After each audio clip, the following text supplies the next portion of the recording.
Good morning and welcome to everyone from a sunny Sydney. After days and days of torrential rain, it's good to see the blue skies. This is our sixth of our webinar series. And before I begin, I wish to acknowledge the traditional owners on the land in which I stand, the Babigal people and the Gadigal people of the Eora Nation, and pay my respects to elders past and present. On previous webinars, we've been well supported and highly engaged. Today's will equally be so.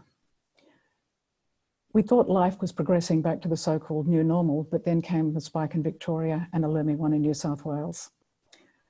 Let's just keep safe and remember to wash our hands. Today we're traversing the country in a southwesterly direction from Brisbane and travelling to Armidale and UNE, where Jennifer Lawrence will talk to us about usage and impact of academic support using a Studiosity case study. Jennifer is Program Director, Academic Success at UNE. And in this session, Jennifer invites us to reflect on, does a one-size-fits-all approach work for everyone? And are there cohorts of students that we're not reaching? We welcome new participants and thank those returning and being here today. As you know, Studiosity is an agile and flexible organisation, and we believe that it's important to connect with our partners and other interested groups to continue the conversations about supporting students first.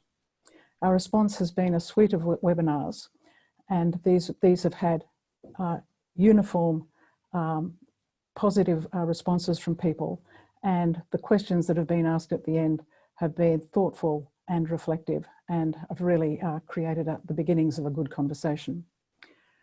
Now let me introduce you to our speaker today, Jennifer Lawrence. As I said, she's Program Director of Academic Success at UNE. Jennifer is a graduate of ANU, where she completed a degree in immunology and was on a research trajectory, but asked herself, did she actually want to work in small dark rooms looking down microscopes?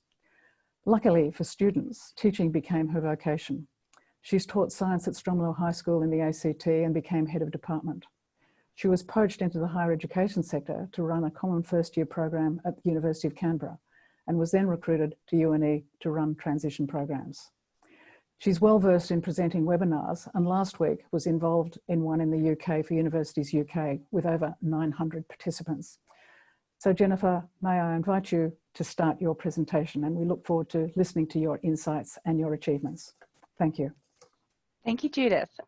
So today I'm going to talk about a study that started from my personal curiosity. My role at UNE involves management of both our internal academic skills support area and the Studiosity external support and a number of other student academic support services. And I started getting questions from various elements of the university around things like a business case for renewed contracts, what was the efficacy of various programs, and so I started looking into data, as I want to do. So I'll start by explaining a little bit about the UNE context for those of you who might be unfamiliar with it, just to place it within that frame and see whether some of the findings of this might be similar to your institutions or where they might be different. There'll be quite a few graphs and statistics in this, but I will explain them for those of you who aren't necessarily keen on statistics as I am. And for those of you who are, there'll be the statistical methods that I used will be named in the slides as well. So looking particularly at the UNE context, UNE is a bit of an outlier institution, as I've discovered in my couple of years here. If you look at all institutions in Australia, all of the universities in Australia, and you graph them across the percentage of the students who are part-time and the percentage of the students who are external or multimodal, UNE comes right out on the far right-hand side of this. There's a bit of, as you can see, a linear relationship between part-time students and external students. So we have one of the highest proportions of both in our institution. The vast majority of UNE students study fully online, and most of them are studying externally, studying part-time, sorry. So this does shape the nature of the help-seeking behaviour that we see with students and the impacts that it has on them. It's a little bit different to your conventional on-campus school leaver cohort. We see very different patterns of behaviour from them and very different impacts. So if we go also to age, one of the other things is that we have amongst the oldest cohorts in Australia. So UNE sits here. We have more than 50% of our students are over the age of 30. So many of my students are older than I am, which is entertaining. Probably the other closest institution to us is the University of Tasmania, which is on to the right-hand side there. So you can see that the school leaver age, the sort of 19 and under group, is very small at UNE, and the majority of our students are much older. And I think that this shapes a lot of the data that we're going to look at today. Because we do see quite different things than have been recorded in similar kinds of investigations from other institutions that have a very different cohort pattern. So I think that just kind of sets the scene and allows us to put this in context before we go forward. Looking at the particular nature of student support at UNE, there were a couple of areas that I was particularly interested in when I started down this path. We have external support services such as Studiosity, and we do have a couple of others as well that are slightly different in their function. We have our internal academic skills support, which is one that I oversee, the Academic Skills Office. We do have some peer tutoring programs. These are quite limited at the moment, but we're developing. And we have some support programs we call Restart and Prep, which are about reaching out to students either in the early stages of their studies or to get them reconnected with their studies later on. We also have a suite of first-year advisors that are attached to each of the schools or the particular discipline areas, and of course academic support from tutors and unit coordinators. And I mention these because we have quite good data on the first three there. We routinely, every student who accesses these services, there's a record made of that, simply because of the booking systems that we use for academic skills, or because of the Studiosity system. So it's actually data that we can access, and we can see who's using it, how often, compare the patterns of use across these different services quite comfortably and easily. And the same goes for the Restart program, whereas the first year advisors and the tutors or unit coordinators, we don't have a clear systematic way of collecting data on who's accessing those. So we don't know. And so in the context of a study like this, I'm looking particularly at generalised academic support, particularly the first two, and really wanting to examine from an internal perspective what the impact of those services are, who's using them, what impact it has on their success, their retention across multiple trimesters, and try and ask that question of, are we making an impact? Are we making a difference? Are these services useful to our students? And ultimately, are they just reaching the students who would succeed anyway, or are we actually making a difference? Are we making the key difference to students? So that's kind of where I started out. The data that I used for this was from students from January 2017 to December 2019. And I'll make a note here that UNE does have a summer trimester, trimester 3. And so for the most part, I used from March 2017, which is the start of our first trimester, through to the end of trimester 2 in 2019, which is October. So that splits the summer trimester a little bit of calendar years. And I looked particularly at undergraduate students.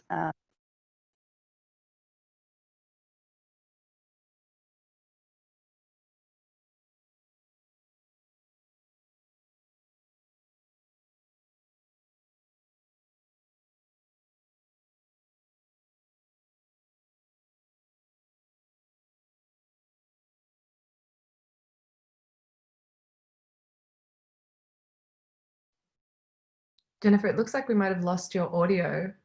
Can you still hear us?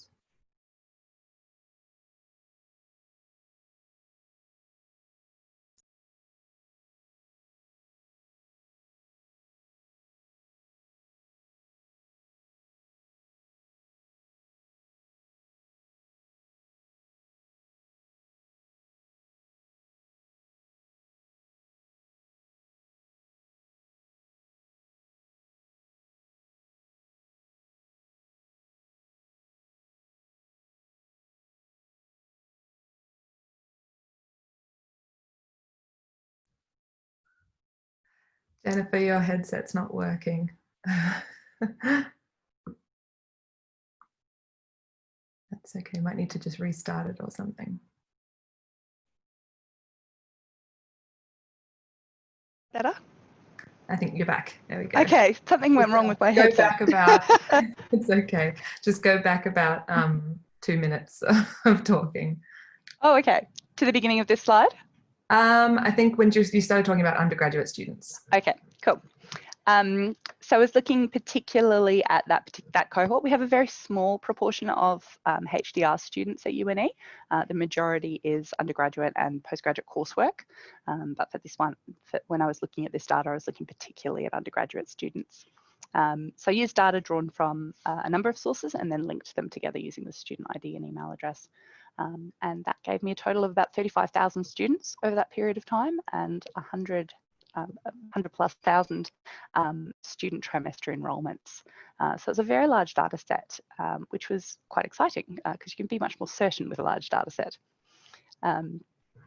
So over this period of time particularly, whoops, sorry, I went ahead too far. I broke it down into Studiosity live chat, Studiosity written feedback, the ASO consultations, the Academic Skills Office consultations where students can either have a phone consultation or an in-person consultation, at least they could pre-COVID. And the Academic Skills Office also provides written feedback on assignments. So you can see across several years, there's been a change in that, and the 2019 numbers are a little bit smaller because I hadn't included the trimester 3.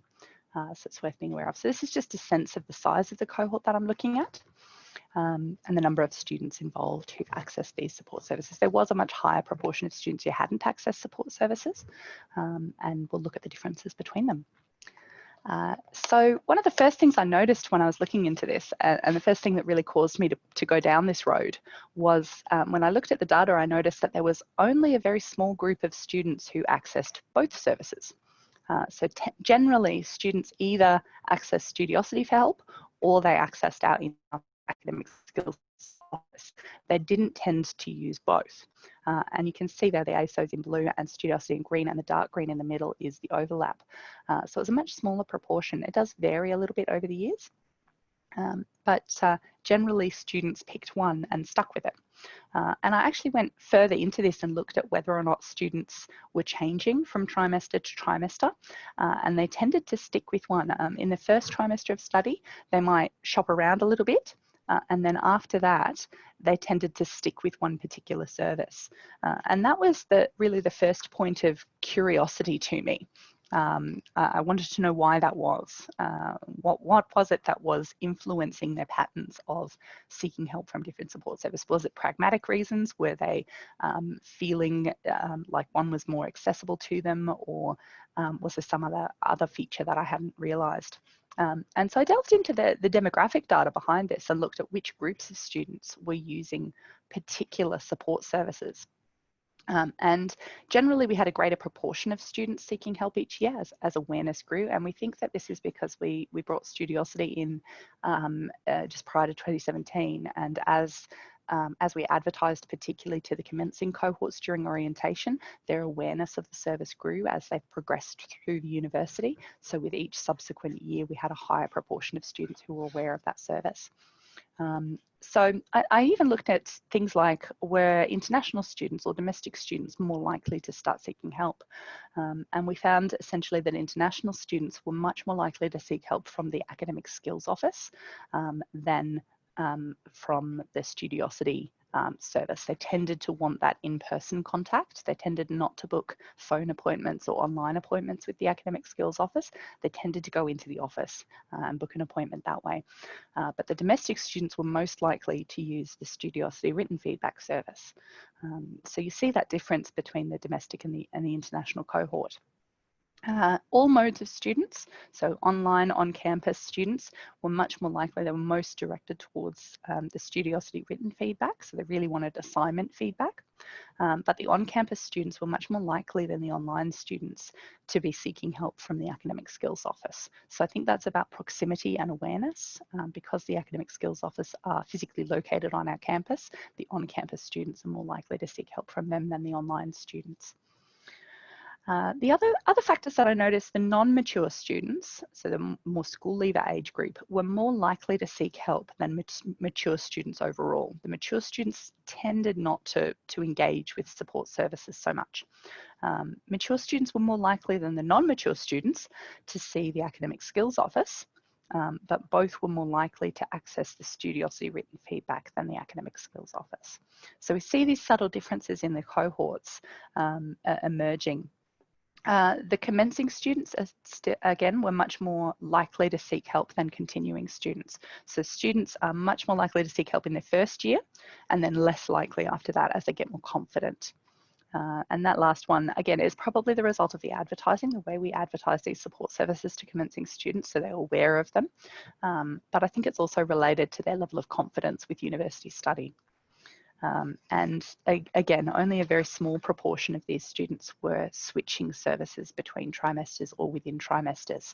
So they tend to pick one and then stick with it. They tend not to shop around. And I think that's a particularly interesting point for this cohort at UNE, because I have seen studies, I think from University of Western Australia, that showed the opposite, that students were shopping around. But that was primarily in an on-campus school leaver cohort, whereas what we have here is a mature online cohort. And so they're behaving very differently, which is what piqued my curiosity when I first got involved in this. So from there, I thought, well, this is a bit interesting. I want to know what's the reason students give for these choices. So I surveyed them, and I got responses from around 780 students at UNE. So it's a modest response, so about 5% of our active cohort at that time. And I surveyed them particularly around the factors that influenced which particular services that they were going. So the survey included other things as well, but this was particularly around what influenced their choices.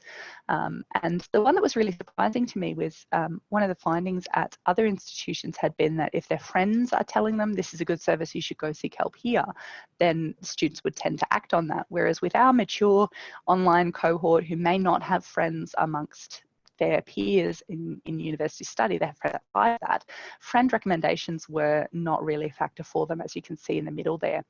Their previous experience with the particular support services were particularly important. Their awareness, the timing, so they're making choices based on very pragmatic factors. Whether they thought it was easy to use and navigate. They didn't really care too much whether it was an internal service provided by UNE staff or an external service. I thought that would be a bigger factor than it was. And they didn't really care too much whether it was something that was focused on subject material or more generalised academic support. That tended to vary a little bit depending on what particular help they were seeking. And in terms of being recommended by a unit coordinator, again, I thought that would be a big factor. It turns out not so much. It was a bit mixed across the areas, but that friend recommendation one was the real surprise to me. And I think, again, that's a factor of that mature and online cohort in how students are making their decisions. They're quite pragmatic. And we know that the peak usage times of both the Studiosity service and the times when they email into the Academic Skills Office asking for written feedback tend to be about 9 o'clock at night. And that seems to be when the kids are in bed, after dinner, when everyone's gone to sleep, I'm going to sit at home and do my study at that point in time. And that's particular to that mature cohort. So a lot of this was a curiosity to me. So to summarise, I guess, students are quite pragmatic in their choices. They're influenced by practicalities. Services available to them at the time that they need help, then they're more likely to use that particular service than a competing service that's available at a different time. Makes sense. Different types of students tend to seek help from different services, different sources. So again, we see the on-campus students behaving quite differently to the online students, the mature students behaving differently to the school leaders, international students behaving differently to domestic students. And one of the other things that I noticed as a result of surveys and the anecdotal information is that expectation setting for both staff and students is really key to their satisfaction with those services. So making it clear that this is the type of support you will get from this support service, this is the type of support you'll get from that support service becomes really critical. And I think that's a particularly interesting factor to me, at least. And I think that this was a particular source of fascination to me because it was so different to other studies that I'd seen. that students were quite influenced by friend recommendations. They tended to shop around for academic support. And when I looked at this, these studies were really done with on-campus school leaver cohorts rather than mature cohorts. And that's what piqued my curiosity around why this was so different. So I started to ask questions about whether the differences in the types of services that different types of students were accessing would have different impacts on their success and retention outcomes. So are they accessing a support service that is going to give them the best outcome? Do they have some awareness of that, or is it really just about convenience? And how do those factors interplay together, and how can we use that to influence their success? So looking at this is where we get into the statistics, I'll warn you. So first I started to look at whether or not students access support, any support. Didn't matter what kind. So I broke them into two groups, the group that accessed support and the group that didn't, and looked at their marks. And so this was using what's called a one-way ANOVA test, an analysis of variance, for those of you who may not be as statistically aware. And this test essentially looks at the mean, the average across different groups of data. And says, is it significant? Are the differences between these two sets of numbers statistically significant? And you can see from the graph here already, the yes, they did seek support are in red, the no, they didn't seek support are in blue. And you can see just by looking at it that the red ones look higher. You see less down the bottom end, the fail grades, the average, that the line across the red bar is higher. So we can kind of eyeball it and say, this looks pretty good, but eyeballing it isn't quite enough for me. So I ran the ANOVA test, and in this case, I was looking at over 100,000 students, 112,465. So that's our N number, a sample size. Ultimately, the bigger the sample size that we're looking at, the more confident we can be of the results. Because we're looking at all undergraduate students across 3 years, this is a very large sample set. So I actually had to switch computers because my computer was crashing while I was using this big data set. And looking at their average marks. So if the student was enrolled in several units across that trimester, I looked at the average of their marks. This is an average of an average. In this case, as I said, we can eyeball it, but the real distinction is when we use the ANOVA test to tell us whether there's truly a difference of variance that is significant. And normally in statistics, we look for a p-value of less than 0.05. So that normally indicates that there's a 95% chance or greater that the difference in grades is because of help seeking rather than just coincidence. And in this case, we got a p-value of 0.007. So it's quite significant. Essentially, that means that we can be very sure that students who seek help do better. That it's making some kind of difference. But it's worth being aware that the ANOVA test is very generalized. It can tell us whether there's a needle in the haystack. It can't tell us where that needle is, or what particular factors contribute to that difference.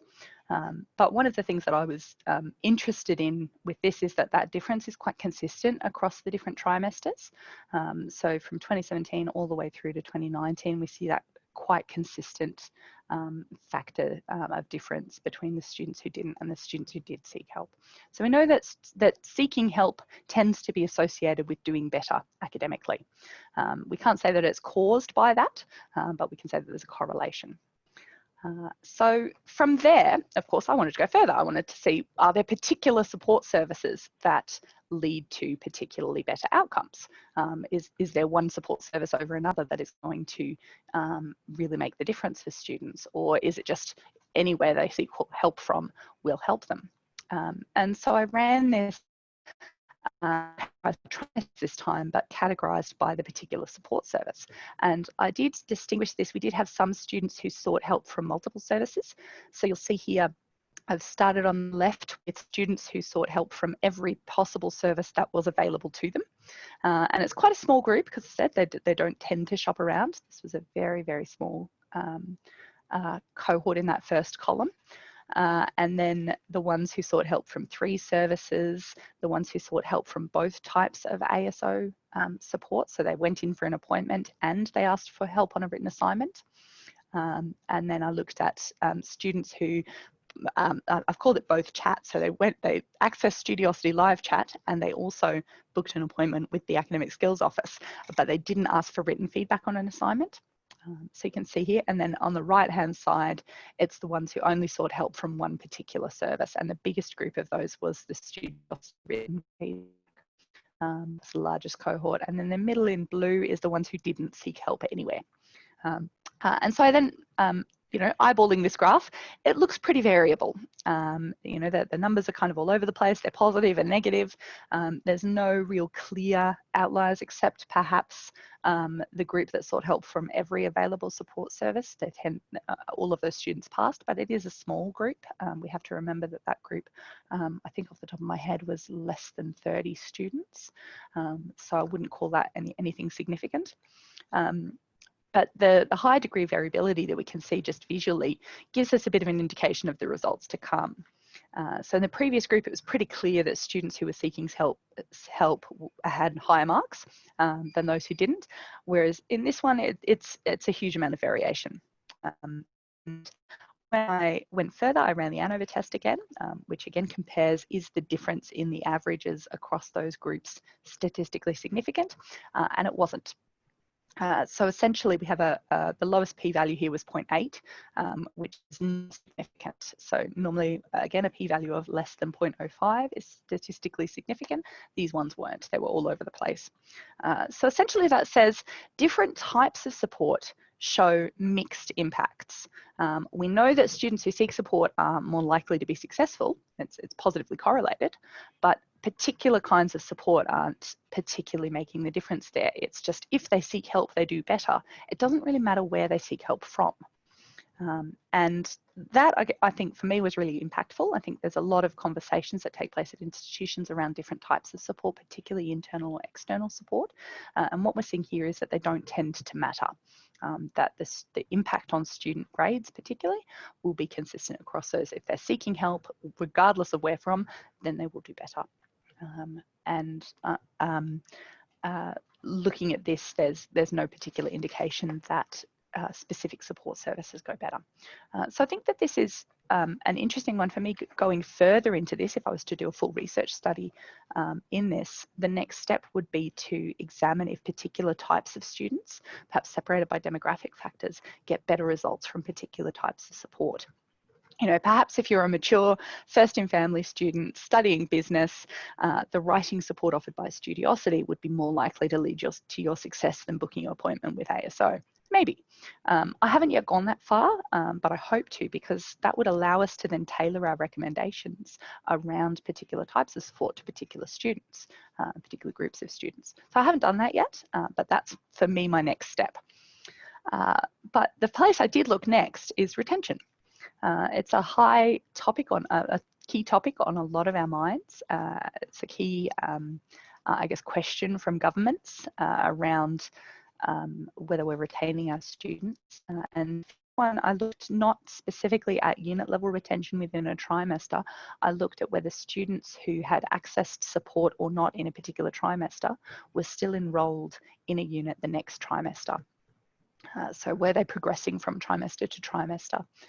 Rather than just persisting with their studies within one trimester. And this is where it got really interesting.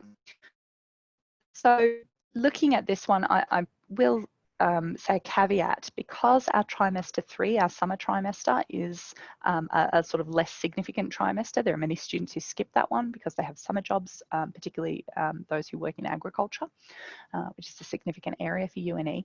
I looked at whether students were enrolled. So if they were enrolled in trimester 2 and either accessed or didn't access support then, I looked at whether they were enrolled not just one trimester afterwards, but 1 or 2 trimesters afterwards, so that we saw that skip of trimester 3. And you can see there, if you're looking at the graph, the green values are yes, they access support. The blue values are no, they didn't. And the lighter color is it was just one trimester, the next one trimester that they were enrolled in, whereas the second values are 1 or 2 trimesters. So you can see for each trimester 2 in 2017 and 2018, those numbers are much lower for yes, they were enrolled 1 trimester later, and that's because many of them skipped that 3rd trimester. So that's just to explain the idiosyncrasies of this particular graph and analysis. So I checked whether they were enrolled the next trimester or the trimester after that, and I compared this with their help-seeking behaviour. So you can see on the graph here, the students who did seek help, so the students in green, and again, this is regardless of the type of support they sought, tended to be more likely to be enrolled in the subsequent trimesters than students who didn't. And that's just a visual check, so we can eyeball it, and again, we can say this seems to be related to their success. But this is a smaller sample set because my data went up to the end of 2019 and I couldn't look at the 2020 data yet. So I've actually looked from 2017 trimester 1 to 2018 trimester 3, whether they were enrolled in subsequent trimesters. So the N value here, the number of samples that we have, is just less than 80,000. This is quite large. And looking at this, I did a binomial test. For those of you who are familiar with statistics, the p-value for this test, looking at persistence into 1 or 2 trimesters into the future, was 0.03. So that's significant, but it's not quite as significant as what we saw previously. So we're reasonably sure that students who seek help are more likely to persist with their studies, whereas with the previous tests, we were very, very sure that students who seek help were going to get higher grades. From here, again, my question was, what's the impact of different types of support services? Are there particular types of support services that are more likely to lead to retention in the subsequent trimesters? So I ran the same test I did for the success impact study, comparing different types of support to see if there were particular patterns that led to retention. And I got the same result. I won't show this chart though because it's a really messy one and it takes quite a bit of explaining. But suffice it to say that it was very similar to what we saw with student success with the grades. The numbers were extremely variable, both in a positive and negative direction. And there weren't any statistically significant correlations. So essentially, there's no clear story there, except the overarching narrative we're seeing is that support, regardless of the type of support, leads to better retention and success, or is correlated with better retention and success. So we're very sure that students who seek help are more likely to persist with their studies, they're more likely to get higher marks, but it doesn't seem to matter what particular kind of support they access. Again, the variation there may be based on the type of students seeking different types of support. I haven't gone down the rabbit hole that far yet, but that I think is the next step to say, are there particular groups of students that see particular benefits from those particular types of support services? Is that where we're seeing the variation in types of support? Are there some students who would particularly benefit from the in-person support by our internal academic skills office, or are there particular types of students who are more likely to do well with something distant? Again, I've seen previous studies where some students are, with very low self-efficacy, quite reluctant to seek help or ask questions of Professor so-and-so because they feel like they're sort of saying, I'm asking a dumb question and I don't want to look stupid in front of my professor. And we know that those students might be more likely to seek help from a support services like Studiosity, where they feel less like they're admitting that they don't know the answer. Whether we would judge them for that or not is an entirely separate thing to their particular experience of that. But the big question that I had after this is, essentially, is this correlation or causation? So my ultimate question is, are we just helping the students who would succeed anyway? Or do these support services actually make a difference? Are they going to make the difference between a student passing or failing? Are they going to make the difference between a student being retained to the next trimester or not? Or really, are we just seeing that the students who would be successful anyway are the types of students who would seek help? So that was my key question, and it took me quite a while to work out how to answer this. I've seen a couple of other studies at other institutions who've used ATAR or entry scores to make this comparison, to say, you know, are the students with high ATAR the ones who are going to the support services and therefore being successful? Is the support service actually not making a difference? But given that most students at UNE are mature and they enter university via different mechanisms than ATAR scores, we actually don't have a reliable way of testing that, of comparing their score. Many of them come in with prior qualifications that muddy the waters when we're looking at those entry scores.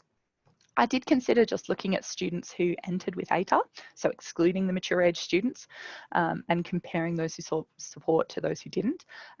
But at that point, it started getting down to quite a small sample size. So I had a sample size of less than 5,000, and it didn't give me the same degree of certainty that I'd become used to with the previous analysis.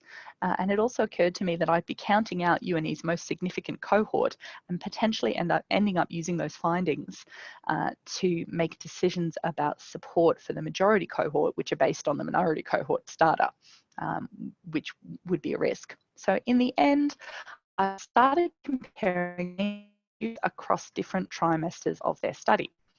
So if they accessed help in one trimester, but not in the next, or vice versa, did it have an impact?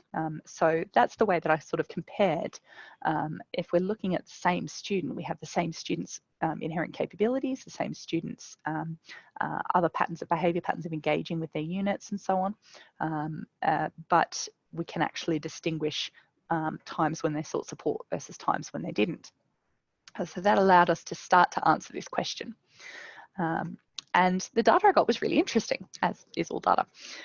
So looking at this chart, this is a comparison of, in the first chart there, students who were supported in their first trimester, so and then didn't in their next trimester. The second one there is students who didn't access support in either trimester. The third one is they didn't access support and then they did. And the final one there is students who access support in both trimesters. And the graph here, the vertical axis, shows the change in GPA from one trimester to the next. So just looking at this visually, there's some things that we can start to question. So for example, this first group, they had support in their first trimester, didn't in their second trimester, and you can see that most of the change in grade was negative. It was more negative than positive. So the grades tended to go down from the trimester where they sought support to the trimester where they didn't. And similarly, in the third column there, where we go the other direction from students who weren't supported to then students who were supported, they tend to be a bit more positive. So the big question for us is it a significant difference? We can eyeball it, but is it significant? And so for this test, just to make it clear, I looked particularly at students in 2019, trimester 1 and 2. It's quite a complicated set of data manipulations to get to this. So I was running quite complex formulas with over 100,000 entries. So it's beginning to be difficult to manage. So I limited my data set to take a closer look. And I picked 2019 because it was the year that we had the highest proportion of students who accessed support in various forms. So it gave me a more balanced data set. So when I ran the numbers, you can see some variation. And the particular test I used again was the ANOVA test, the analysis of variance, to check for significance, and they were. So most of these particular comparisons had a p-value so low that it didn't register with my settings, which was 4 decimal places. A couple came in at 0.02, which is still statistically significant. So it's again lower than that 0.05 threshold. And essentially this means that in each of these categories, we see a very different distribution of grades from trimester to trimester. The change in patterns of student behaviour in terms of accessing support has an impact in almost all directions, be it positive or negative. The only one that was higher was the comparison between those who consistently access support and those who changed from no support to accessing support. So looking at so I've just got a cat on my lap. The very right-hand one, so student to access support in both trimesters. If we compare that particular column with the students who changed from no support to accessing support, so we're looking at the two right-hand ones there, we don't see a significant difference between those two. So you can see even visually they're centered quite similarly around no change. And the standard deviation, so the whisker bars here are quite similar. So those two didn't have a significant difference between them, but they did with all the others. And so I started thinking about this particular case, and it essentially means that the students who were not accessing support to start with, but then make the choice to do so, those are the ones who would succeed anyway. Those are comparing with the students who access support all along, are essentially using that support to catch up. So in all other cases, we see a significant difference in terms of the students who don't access support consistently, students who change their access of support, students who change in either direction. We see significant differences there. So what does all this mean? This is the beginning, essentially, of establishing causation. Looking at the same student over time, whether or not they access support has a significant impact on their success. This means that the support services are changing things for those students. The students accessing support see a different outcome because of that support. So it's not that the students who are prone to seeking help will succeed anyway. Their access of support can change things. And probably the next step again is whether there's a particular type of support that has a particular impact on that. And that one's going to be the focus of my next bit of analysis. I haven't done that yet, but I'm looking particularly at that into the future. At this stage though, given the previous analysis that I've done, I expect a similar result, that it won't actually matter the type of support that students seek help from, so long as they do. So to summarise, students, different kinds of students are seeking help from different kinds of academic support services, and they tend to have pragmatic reasons for those choices. They tend to stick to that choice over time, so they pick one, they stay with it. Students who access academic support, regardless of the type of academic support, do better and are more likely to be retained. And the $64 million question is essentially academic support services do make a measurable difference to student outcomes. We're not barking up the wrong tree. They don't just support the students who would succeed anyway. We actually make the difference to them. And so thinking about all of this, I went a step further about what does this mean, and a lot of the triggers for this, for me, was the constant question that I get from our academic board, from other parts of the university, around the efficacy and the impact of particular types of academic support. And those questions are often asked in isolation. Is this particular type of support service worth it? Or this particular type of support service? And those questions are often asked separately from each other. And what the data was showing me is essentially it doesn't matter the type of support service so long as the students do seek it. And because we have quite a diverse cohort, they're seeking help from diverse support services. They're seeking help from a service that is particularly useful to them for whatever reason. And so I guess I started thinking about this as an ecosystem of support. A conventional model, or the way people were discussing it at the institution, was to look at the student and say, well, they could access this support service, or they could access that support service, or they could access this support service. We only really need one. And it was coming from a very one-size-fits-all kind of mindset.